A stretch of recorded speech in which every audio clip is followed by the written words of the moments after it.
नमस्कार, मी निलिमा कुलकर्णी. शो टाईममध्ये आज आपल्यासोबत आहे खास पाहुणा. फिल्म इन्स्टिट्यूटपासून सुरू झालेला त्याचा प्रवास थेट आंतरराष्ट्रीय पुरस्कारांपर्यंत झेपावलेला आहे. अतिशय थक्क करणारा आहे. दिग्दर्शक आणि सिनेमॅटोग्राफर अविनाश अरुण आपल्यासोबत आहे. अविनाश, खूप स्वागत आहे. थँक्यू. अविनाश, किल्लाचं यश आम्ही सगळेच पाहतोय. किल्लाचा प्रवास हा कधी सुरू झाला असेल आम्हाला माहिती नाही, पण त्यानंतर आम्हाला थेट जर्मनीचा पुरस्कार, राष्ट्रीय पुरस्कार आणि आता प्रेक्षकांची अत्यंत उत्तम दाद. तर किल्लाविषयी काय सांगशील? किल्ला आता म्हणजे हे फार सरप्रायझिंग ज्या पद्धतीने लोकांनी ॲक्सेप्ट केलं आहे किल्लाला. कारण फिल्म बनवताना मी कधीच विचार केला नव्हता की फिल्म कुठे जाईल, काय होईल, कोणाला आवडेल, किती आवडेल. पण फारच एक्सायटिंग एक्सपिरियन्स राहिलेला आहे आत्तापर्यंत आणि मी जस्ट त्याच्या हँगओव्हरमधनं बाहेर निघतो आहे आता किल्लाच्या. आणि ऑब्जेक्टिव्हली थोडंसं बोलू पण शकतो आता की काय. तर फिल्म इन्स्टिट्यूटमध्ये शिकत असताना ही डोक्यात कथा होती की कथा नव्हती, मुळात ते फिलिंग होतं फक्त की जे मी कोकणात आणि माझ्या बालपणात जे अनुभवलं होतं. तुझ्या स्वतःच्या अनुभवातून किल्ला अवतरलेला आहे? हो, म्हणजे ऑलमोस्ट म्हणजे जसं आता मी बऱ्याच इंटरव्ह्यूजमध्ये सांगितलं सुद्धा आहे की म्हणजे मी मूळचा सोलापूरचा आणि वडिलांच्या बदलीमुळे मला इतर ठिकाणी जावं लागलं आणि राहावं लागलं. बालपण गेलं माझं तिथे आणि कोकणात माझी जवळजवळ एक चार वर्ष गेली. आणि त्या काळात म्हणजे मला, कारण मी प्लेन्समधनं आलेला मुलगा, ज्यावेळी मी कोकणात गेलो आणि कोकणातला पाऊस, कोकणातली जे काही म्हणजे समुद्र असेल किंवा ज्या पद्धतीचं म्हणजे कुठेही साप निघायचा मला आठवतं म्हणजे लहानपणी. आणि ते लहानपणी सगळंच फारच विचित्र वाटायचं सगळं आणि नवीन वाटायचं सगळं. भीती वाटायची आणि उत्सुकताही खूप होती. आणि त्या सगळ्या अनुभवांना घेऊन एक कथानक काहीतरी करावं, कारण इमेजरी इतकी स्ट्रॉंग होती कोकणातली. आणि ती खूपच लहान वयात असताना मी तिथे वाढलो होतो अक्षरशः. म्हणजे तर मला असं वाटत होतं की एवढा लहान होतो मी, पण ती इमेजरी अजून का माझा पाठलाग करते आहे. आणि मग मी माझा एक ज्युनियर FTIचा मित्र आहे जो स्क्रीन प्लेचा पासआउट आहे, तुषार परांजपे. त्याला मी एके दिवशी त्याला भेटलो आणि त्याला मी प्लॉट ऐकवला आणि त्याला म्हटलं की तुषार, म्हणजे मी त्याला त्या दिवशी एक चेक पण लिहून दिला खूपच प्रोफेशनली. मला अजूनही आठवतं त्यावेळी माझ्याकडे प्रोड्युसर्स नव्हते काही, पण जस्ट मला असं होतं की एक डेव्हलप करून ठेवावं काहीतरी. मग मी त्याला चेक दिला आणि मी म्हटलं की एक ट्रीटमेंट लिही तू या. पहिल्या भेटीत चेक देणारे खूप कमी जण असतात. आणि मग कारण मी सगळ्या गोष्टींना प्रोफेशनलीच अप्रोच करतो खूप, कारण मला ते महत्त्वाचं वाटतं खूप. आता आम्हाला जो भव्य दिव्य किल्ला साकारलेला दिसतोय तो फक्त 3.5 महिन्यात सगळा चित्रित झालेला आहे. हो, म्हणजे 3.5 महिन्यात त्या प्रोजेक्टचं स्क्रिप्टिंग पासून ते शूटिंगला जाण्यापर्यंतचं. मग नंतर मी 5 महिने घेतले शूटिंगला, कारण मला लाईटचे चेंजेस हवे होते. आणि मग शक्यतो मराठी फिल्ममध्ये असं होत नाही की 5-5 महिने 6-6 महिने लोक थांबून मी 4 शेड्यूलमध्ये शूट केली आहे फिल्म. कुठल्याही नवीन ठिकाणी गेलं की असंच व्हायचं तुझं, झोपायचंच नाहीस तू. वर्गात गप्प राहू नकोस. इतर कोणी जर बोललं नाही तर तू आपण बोल सगळ्यांशी. चिनू उर्फ चिन्मय, काय शिष्यवृत्ती वगैरे? चिनू, या भागावरती अभ्यासाची बडबड अजिबात खपून घेतली जात नाही. आता आम्ही जे थक्क करणारं नयनरम्य असं छायाचित्रण बघतोय ते सगळं त्याच्यासाठी एवढी मेहनत आणि तेवढा वेळ वेळ तेवढा द्यावा लागला. हां, तो म्हणजे ते माझं, म्हणजे मी त्यांना सांगतानाच मी सांगितलं होतं की मला वेळ लागणार आहे. आणि हो, आणि when producers they know you आणि when they are learned producers, they understand the value of the film, तर त्यावेळी मला वाटतं की हे सहज शक्य आहे. आणि कारण हे नुसतंच दिग्दर्शकाचं मीडियम नाही आहे, पण ते दिग्दर्शक आणि प्रोड्युसर, निर्माते या दोघांचं मिळून असणारं ते मीडियम आहे फिल्म मेकिंग, असं मला वाटतं. मी तेव्हा शो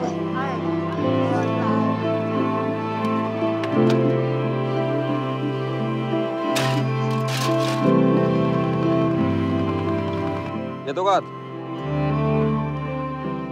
पण अर्थात हे मुलांचं विश्व, या कास्टिंगबद्दल थोडंसं क्विकली सांग मला की ते मुलांचं विश्व आणि अमृता सुभाषचं कास्टिंग हे कसं ठरलं? मुळात मुलांचं ज्यावेळी कास्टिंग होत होतं त्यावेळी मला एकच कॅरेक्टर माझ्या डोक्यात फिक्स होतं की तो कोण करणार आहे.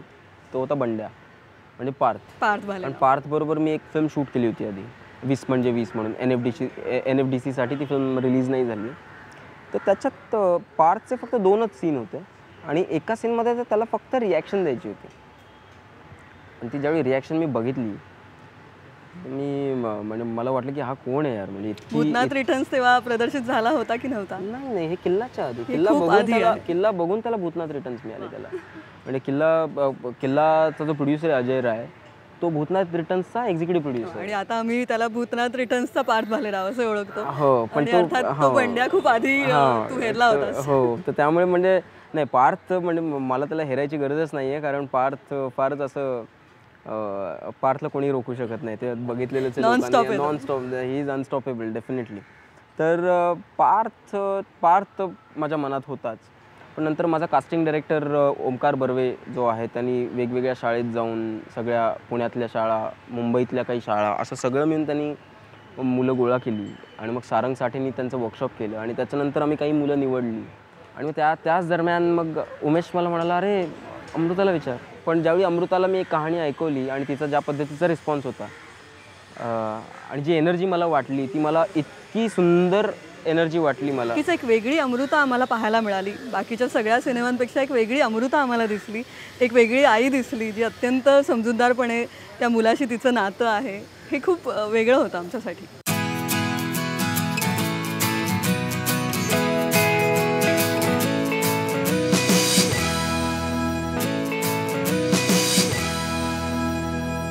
अविनाश, आता किल्ला तर तू सर केलेला आहेस आणि आता मसानची उत्सुकता आहे. पुन्हा एकदा मसान, कान्सचे 2 ज्युरी अवॉर्ड्स आणि त्यानंतर मसान आता भारतात प्रदर्शित होतोय. त्याची सिनेमॅटोग्राफी तू केलेली आहेस. अत्यंत सुंदर असं बनारसचं चित्रण आम्हाला पाहायला मिळतंय आणि एकापेक्षा एक ॲक्टर्स. मसानचा अनुभव, मसानची अपॉर्च्युनिटी कधी तुझ्याकडे आली? मसान म्हणजे जसं नीरज माझा खूप चांगला मित्र आहे. म्हणजे मी अनुराग कश्यपसाठी एक शॉर्ट फिल्म मी शूट करत होतो, त्यावेळी नीरज मला भेटला. नीरज त्याला असिस्ट करत होता आणि आमच्या दोघांची मैत्री झाली आणि त्याच्यात मला त्यांनी कथा ऐकवली होती की असं असं काहीतरी करतोय मी म्हटलं अच्छा ठीक आहे. तर त्यावेळी कोणीतरी दुसरं शूट करणार होतं. तर नीरजचा मला एके दिवशी फोन आला, ज्यावेळी मी किल्ला शूट केली होती आणि पोस्ट प्रोडक्शनमध्ये होतो मी, की अरे माझा कॅमेरामन जो आहे ना, तो त्याचा काहीतरी प्रॉब्लेम झाला आहे आणि 4 दिवसाचं मला एक पिच व्हिडिओ करायला, म्हणजे फिल्मच्या खूप 1 वर्ष आधी, शूटच्या 1 वर्ष आधी पिच व्हिडिओ करण्यासाठी मला जायचं आहे बनारसला आणि परवा जायचं आहे आणि आज माझ्या कॅमेरामॅनने सांगितलं की मला येता येणार नाही आणि माझ्याकडे कोणी नाही आहे. तो आत्ता कॅमेरामन नक्कीच खंत व्यक्त करत असेल. हां, तो नाही तर तो म्हणाला की 4 दिवस येशील का तू? अचानक ती संधी तुझ्याकडे चालू येशील का? आणि मी त्याला म्हणलं की अरे नाही, मी माझं सबटायटलिंग करायचं आहे माझं फिल्मचं आणि आता कारण फेस्टिवलला पाठवायचे आणि माझ्याकडे वेळ नाही आहे, माझ्याकडे वेळ नाही आहे. मी म्हटलं की मला नाही जमणार. तर नीरज मला म्हणाला, अरे तू माझा व्हिडिओ शूट कर, मी तुझं सबटायटलिंग करतो. कारण गँग्स ऑफ वासेपूरचं सबटायटलिंग त्यांनी केलं आहे सगळं. त्यांनी 2-3 फिल्मचं सबटायटलिंग, अगलीचं सबटायटलिंग त्यांनी केलं आहे. तर असं बरंच त्यांनी काय काय केलं आहे. तर मी म्हटलं की अरे नीरज जर सबटायटलिंग करत असेल तर डील चांगली आहे. मी म्हटलं ठीक आहे, मी तुझा पिच व्हिडिओ शूट करतो, तू माझं सबटायटलिंग करून दे. आणि मग आम्ही गेलो आणि त्या गोष्टी म्हणजे पिच व्हिडिओ आम्ही शूट केला आणि त्याच्यानंतर त्याला आणि आम्हाला दोघांनाही लक्षात आलं की इथे ही एक चांगली केमिस्ट्री होती आहे आणि त्या जागेबद्दल मला जे वाटतंय आणि ते त्याला वाटतंय तेच मला वाटतंय. किंवा आमच्या दोघांना म्हणजे आम्ही ज्या पद्धतीने आयुष्याकडे बघतो, गोष्टींकडे बघतो, त्या इतक्या सिमिलर पद्धतीने आम्हाला वाटल्या. आणि नीरज मला कधी म्हणजे मुंबईत माहितीच आहे की कसं असतं सगळ्या गोष्टी, पण नीरज मला नेहमी म्हणजे तो माझा किती चांगला मित्र आहे हे सांगायला फक्त सांगतो की मला कधीही तो असं जेवायला बोलवायचा घरी आणि रात्री 2 वाजले असू दे, 3 वाजले असू दे, तो जेवायला जायचा मला. आम्ही दोघे बसून भरपूर गप्पा मारायचो आणि त्याच्यातच मसान करावी असं मला वाटलं. आणि नंतर ज्यावेळी मी स्क्रिप्ट वाचली, वरुण ग्रोवरने इतक्या सुंदर पद्धतीने लिहिलेली आहे. म्हणजे खूप कमी स्क्रीन प्ले आहेत जे मी आयुष्यात एका रीडिंगमध्ये 1 गोमध्ये संपवलेले. त्याच्यातला एक मसान कथाच अत्यंत खूपच म्हणजे वाचायला सुरुवात केलं आणि ते शेवटचं पान संपलं तिथपर्यंत असं झालं. हम हरिश्चंद्र घाट पे रहते हैं, पैदा भी वहीं हुए थे. लकड़ी उठाना, मुर्दा जलाना, ये काम करते हैं हम. देखना तुमको. दोबारा ऐसी गंदी बातों वाला फोन किया ना तो दौड़ा के मारेंगे. 50 रुपया छुड़वा पे. क्या गलती की है तो जो इतना बड़ा कांड करके बैठ गई हो तुम? कोई कांड नहीं किया हमने. मतलब यहाँ आना आसान है, यहाँ से जाना मुश्किल है. वाराणसीत 4 पात्रांभोवती फिरणारी कथा. आत्ता आम्हाला एवढंच माहिती आहे, पण त्या वाराणसीत त्या सगळ्या पात्रांचे अनुभव, ते विश्व आणि अख्खं वाराणसी तू ज्या पद्धतीने साकारलं आहेस, म्हणजे काही प्रेक्षक कदाचित पहिल्यांदाच ते वाराणसी अख्ख्या सिनेमाभर बघत असतील, तर वाराणसी तू याही आधी गेला होतास का किंवा नाही, तसं नाही. काही First time का या experience. सिनेमाच्या निमित्ताने फर्स्ट टाइम एक्सपिरियन्स. पण असं वाटत नाही. हो, पण तसंच, कारण आम्ही 2-3 वेळा गेलो आहेत आणि नीरजनी पण त्याच्याबद्दल खूप आधी रिसर्च केला होता आणि जसं मी म्हटल्याप्रमाणे की तिथे गेलो आणि त्या जागेच्या प्रेमात पडल्यासारखं झालं आहे ते, म्हणजे आणि खूपच टीमवर्क आहे माझं आणि त्याचं. असं होतं की आम्ही या गोष्टी डिसाईड केल्या होत्या की काय गोष्टी नाही करायच्यात, काही करायच्यात ते आम्हाला माहीत नाही, पण काही नाही करायचं आहे आम्हाला माहिती होतं की कशा पद्धतीने शूट नाही करायचं. तर त्या गोष्टी आम्ही आधी डिसाईड केल्या होत्या की बाबा काय करायचं आहे ते आम्हाला अजून माहीत नाही आहे, पण लेट सी आत्ता तरी जे नाही करायचं ते माहिती आहे ना, मग त्या गोष्टी आपण आधी लिहून ठेवूयात की बाबा हे नाही करायचं, ते नाही करायचं, ते नाही करायचं. तर तसं छोटं करून मग एक अप्रोच डिसाईड झाला फिल्मला घेऊन.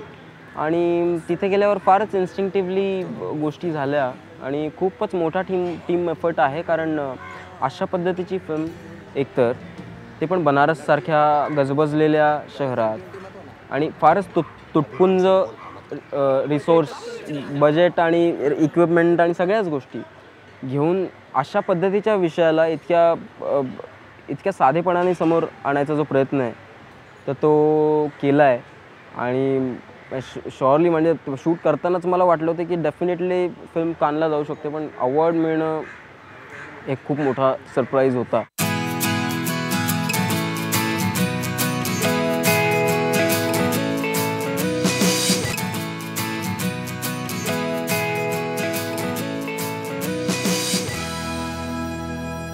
कानमध्ये 2 पुरस्कार म्हटल्यावर अख्ख्या भारताची मान उंचावली.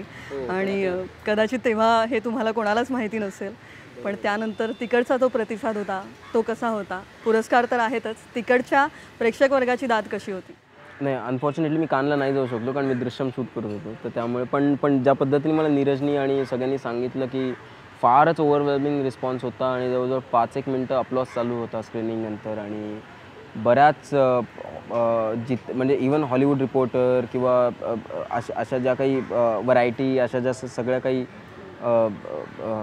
प्रेसचे रिलीजेस आहेत त्याच्यात सगळीकडे खूपच चांगले रिव्ह्यूज आले होते मसानला.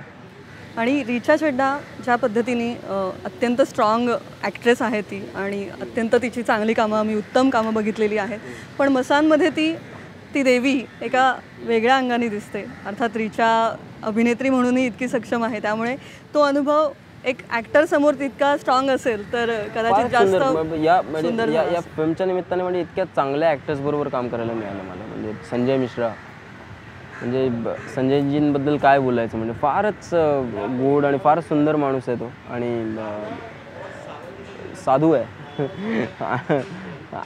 रिचा डेफिनेटली म्हणजे ज्या पद्धतीने कॅरेक्टरला ती हात घालते आणि प्रयत्न करते सगळ्या गोष्टींबद्दल. आणि पंकज त्रिपाठी आणि माझा मित्र आहे खूप जुना म्हणजे विकी कौशल, डेफिनेटली त्या मुलासाठी ही फिल्म जरूर बघावी. आणि विकीने इतकं सुंदर काम केलं फिल्ममध्ये आणि टाळ्यांचे संवाद आहेत आणि फारच डेडिकेटेड मुलगा आहे तो. खूपच मेहनती आणि खूपच डाऊन टू अर्थ आणि त्याला टेक्निकली खूप चांगली जाणे आणि करिअरच्या सुरुवातीलाच जर एवढ्या सगळ्या गोष्टी असतील तुमच्याकडे तर डेफिनेटली मला त्याच्याकडनं खूप अपेक्षा आहेत पुढे जाऊन. तर नक्कीच त्याच्यासाठी फिल्म बघावी. श्वेतानी फार सुंदर काम केलं आहे. ते सगळ्यांनीच म्हणजे फारच सुंदर ॲक्टर्स आहेत आणि इवन छोटे सबकास्ट पण आहे की कारण ही अशी टिपिकल मेल्यूमधली म्हणजे आपण ज्या पद्धतीची फिल्म बघतो त्याच्यापेक्षा खरंच वेगळं काहीतरी बघायला मिळेल आपल्याला. कारण बनारस, तिथली बोलीभाषा, कॅरेक्टर्स आणि इतके असंख्य अगणित कॅरेक्टर मिळतात ना आपल्याला बनारसच्या जागी. अगदी आपल्या मातीतला विषय आहे. बरोबर आहे. तर वरुण बनारसमध्ये शिकला आहे स्वतः, तर बनारसची त्यांनी जी काही 5-6 वर्ष त्यांनी ती बघितली होती ते तो सगळा आत्मा त्यांनी त्या फिल्ममध्ये टाकायचा प्रयत्न केला आहे. आणि संगीताचा भाग ही अत्यंत मोठा आहे. स्वानंदचं एक अत्यंत सुंदर गाणं आहे. तर गाणी चित्रित करताना त्या कशा पद्धतीने तू केलं? नाही, आधी ज्यावेळी आम्ही फिल्म चित्रण करत होतो त्यावेळी गाणी त्याच्यात अशी नव्हती असतील असंही ठरलं असेल. म्हणजे एक गाणं होतं पण शक्य होतं ती बॅकग्राऊंड सॉंग्स म्हणूनच देतात. पण आता मी एक इंडियन ओशन बरोबर आत्ता आम्ही एक गाणं शूट करून आलो आणि आता ते लवकरच रिलीज होईल. आता फारच सुंदर गाणे मन कस्तुरी रे म्हणून तर हो, आता लोकांना कसं वाटतं आता त्याचीच उत्सुकता लागली आता. नक्कीच मसानची उत्सुकता तर आहेच, पण जाता जाता अजून एक शेवटचा प्रश्न तुला हा विचारायचा आहे की अपकमिंग सुद्धा प्रोजेक्ट आहे दृश्यमचा प्रोमो रिलीज झालेला आहे. अजय देवगण आणि तब्बू अत्यंत धाडसी भूमिकेत आम्हाला समोर दिसत आहेत, तर त्याविषयी काहीतरी सांग. त्यामुळे फारच माझ्यासाठी फारच विचित्र मोमेंट आहे हा खरा, म्हणजे किल्ला, मसान आणि दृश्यम. तर हो, म्हणजे कसं एन्जॉय करतोयस हा क्षण आता तू अविनाश? आता म्हणजे मला हो, म्हणजे आता मला बघायचं आहे काय, मला प्रतिक्रिया बघायची आहेत आता काय, कारण हे खूप एक साधारण 2-3 वर्षांचं काम आहे जे आज एकदमच एका महिन्यात बाहेर निघतं आहे. तर त्याच्यामुळे एक्साइटमेंट खूप आहे की पण मला स्वतःला हा आनंद आहे की तिन्ही फिल्म्स एकमेकांपासून खूप वेगळ्या आहेत आणि त्या वेगळ्या पद्धतीने चित्रित पण झालेल्या आहेत. लुकवाईज खूपच वेगळ्या आहेत आणि मला ते जास्त समाधान देणारं आहे की किल्ला फार वेगळी आहे, मसान कुठल्या एका पठडीत तुला नेत नाहीये याचं समाधान आहे. मी स्वतः मी टाईपकास्ट करू शकत नाही आहे आत्ता तरी की बाबा तुझं काम म्हणजे अशा पद्धतीचं काम करतोयस तू. तर मी आत्ताच सुरू केलं आहे आणि एक्सप्लोअर करतोय गोष्टी आणि मला एका पठडीत तुला अडकायचंही नाहीये का? अजिबातच नाही अडकायचं. म्हणजे ज्या दिवशी तुम्ही मीडियोकर आणि ज्या दिवशी तुम्ही एक संध व्हाल असे म्हणजे एक सारखं काहीतरी करायला लागेल त्या दिवशी I guess then you should leave it. नाही, पण सध्या तू अत्यंत उत्तम कामं करत आहेस आणि तीच करत राहा. आता उत्सुकता मसानची आहे, दृश्यम ही वाट पाहतोय आम्ही आणि पुढच्या सगळ्या वाटचालीसाठी तुला मनापासून शुभेच्छा. Thank you so much. थँक्यू.